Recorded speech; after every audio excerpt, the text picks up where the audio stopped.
There are very few experiences in the game industry that elicit emotion from its players. Final Fantasy VII, Valkyria Chronicles, Mother 3, and a small handful of other titles managed to accomplish this, and now you can add the indie title To the Moon to that list.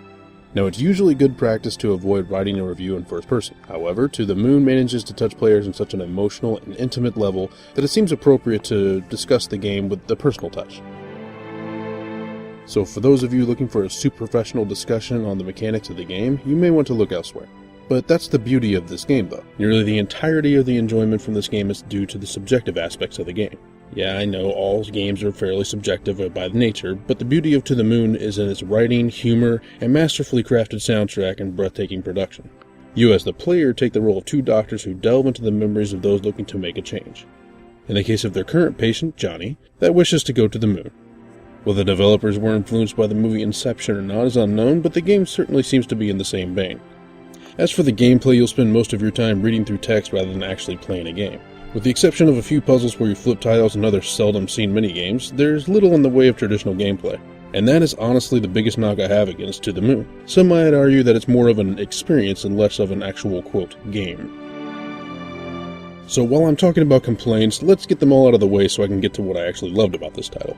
Some will possibly complain about the game's length since it clocks in at a light 4 hours or so and costs a hefty $12. That's a little expensive for an indie title. Now, I'd gladly pay that price for an experience like this, but as an indie game that can be completed in one sitting, it seems like a high barrier to entry. Again, having experienced it already, I can assure anyone who's watching that the story is definitely worth it. But that guarantee comes with a warning though. As mentioned before, this is not much of a, quote, game. If you're expecting some highly developed platforming or combat, you'll be sorely disappointed. But if you're the kind of person who can see this title for what it is, see it for the breathtaking story and music, see it for the heart-touching set pieces and unique visuals, then this will be the best $12 you've ever spent. There are other minor complaints to get out of the way as well. With such beautiful and unique retro visuals, it will cause some of the old school gamers of us to have a retrogasm. It's a shame that many of the scenes are presented with a golden sheen to signify a flashback. Taking the color out of a game this beautiful seems like a crime, but an understandable step needed to take to convey age. The game also takes a little while to get going. While enjoyable in its entirety, the story of the game feels a little slow in the beginning. Once the story does take off, however, it takes off with a bang and you'll find yourself hooked until the resolution. Another complaint is while the game does have a lot of very genuinely funny moments and great writing, the humor can come across at some seemingly inappropriate times, taking the emotion out of certain scenes. I feel like they would have been much heavier and impactful without the humor. That's simply a writing choice, though, that I'm sure many of you won't mind. Alright, now that all the bitching's out of the way, let's get to the great stuff. First off, let me say I've been under the impression for years that video games have lost the ability to affect me on an emotional level. I didn't know if I'd just grown out of it or if games really had just lost their touch. Luckily, the game To the Moon has changed all that. Call me a great big wuss if you want, but if I had to sum up the emotional impact of this game in one word, it would be powerful. Now, if I'm going to be completely honest, the writing coupled with the music and the presentation would put the last moments of this game on top of my emotional moments in gaming list. Even above the death of Ares. Yes, it is that heavy. It's important to note that one of the reasons the game has such a heavy emotional tone is due to the expertly crafted characters. There are no genetically engineered super soldiers, no orphan, spiky-haired emo teens with amnesia. The game's world consists largely of believable characters that you can relate to and understand.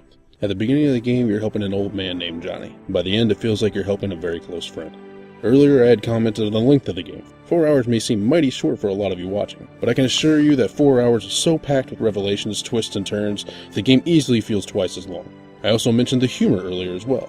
It's very difficult to pull off humor in a game, but the developers managed to accomplish it perfectly as well. Whether it was intentional or not, there's also some sweet irony to the game's humor as well. While I'd love to comment more on that, I'd never risk spoiling anything about the story, so I'll keep that under my hat.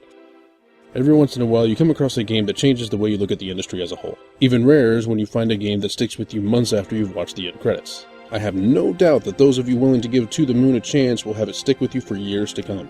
While I was fairly sure that To the Moon was going to be another pretentious soiree into hipster land, I was pleasantly surprised if this is one of the highlights of my game journalism career. My hat goes off to you fine people at Freebird Games, and for what it's worth, you've proven to the video game community, and to me, that games have the potential to be just as emotionally powerful as anything books or movies have to offer. Well done. To the Moon gets a 5 out of 5.